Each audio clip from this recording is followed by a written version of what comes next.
যে পারলে রাজনীতিতে আসেন, পারলে দল করে দেখান, এটা হইল? আমি কি এরকম কোনো কথা বলেছি? না। আমি একজন মুফাসসিরে কোরআন, আমি একজন আলেম, এর বাইরেও আমার সবচেয়ে বড় পরিচয় আম আ সিটিজেন অফ বাংলাদেশ। আমি বাংলাদেশের একজন সাধারণ নাগরিক।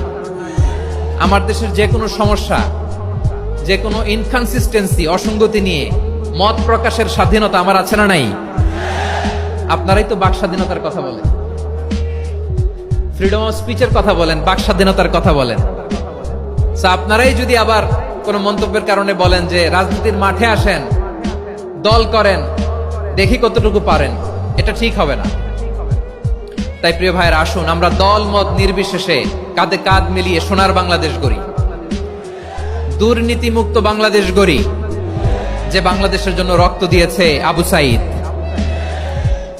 যে নতুন ভোরের বাংলাদেশের জন্য রক্ত দিয়েছে মুগ্ধরা, যে নতুন বাংলাদেশের জন্য রক্ত ঝরিয়েছে 24-এর যে গণ অভ্যুত্থানের প্রত্যেকটি শহীদের। আওয়াজ করে বলেন ঠিক কিনা?